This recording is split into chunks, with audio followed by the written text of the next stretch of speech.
আমাদের বর্তমান এই কথায় বাদ দিই, আমরা খেয়াল করি হযরত ওমর ইবনে খাত্তাব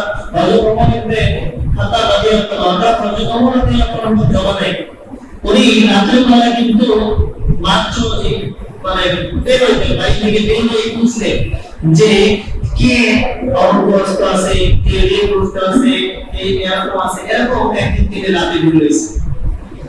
রাতে বের হয়েছে যখন তিনি দেখেন যে মাঠে আলো অন্ধকার রয়েছে, অর্থাৎ শুধুমাত্র চাঁদের আলোটা দিয়ে জ্যোৎস্নার আলোতে এক রাখাল বকরি চড়াচ্ছেন।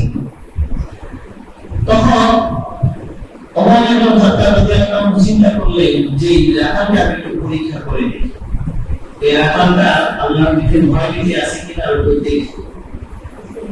তখন তিনি কি করলেন, সেই রাখালের কাছে গেলেন, যে বললেন যে আমি এক মুসাফির, অনেক দূর থেকে আসছি, তোমার এই বকরির পাল থেকে দুধ দুবে আমাকে একটু পান দাও, আমি দুধ খেয়ে একটু তৃপ্তি লাভ করি।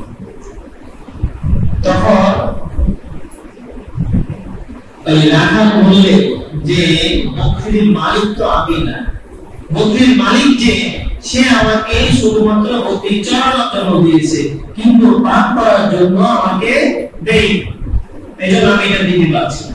কারণ শুনো, আমি তোমাকে বিনিময়ে কিছু অর্থ দিব, কি দেব?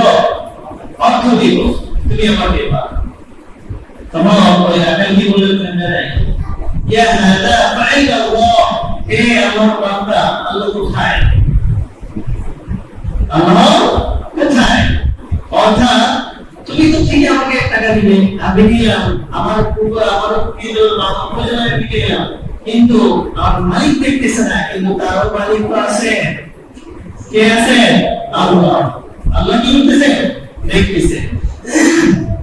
দেখেন যে তৎকালীন জমানায় একজন রাখালের মধ্যে যে পরিমাণ খোদাবিরতা ছিল, তাকওয়াবান ছিল, আজকে আমাদের সমাজে আছে?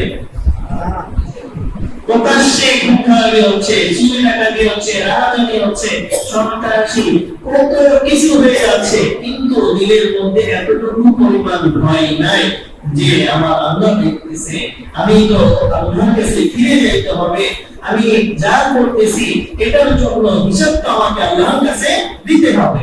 এই কথাই কারো দিতে আসে। আফসোস, আমরা মুসলমান, অথচ আমাদের মধ্যে এতটুকু পরিমাণ, দিলের মধ্যে এতটুকু পরিমাণ অভিযোগ নাই, অনুশোচনা নাই যে আমরা আজকে সকাল থেকে রাত পর্যন্ত কত গুনাহ করতেছি, কত রজনী ডাকাতি করতেছি, চোখের গুনাহ করতেছি, পায়ের গুনাহ করতেছি, হাতের গুনাহ করতেছি, কিন্তু গুনাহ থেকে বেঁচে থাকা একটু চিন্তাও করতেছি। আফসোস। আচ্ছা, আল্লাহ তাআলা আশা করি আপনি আপনাদের সবাই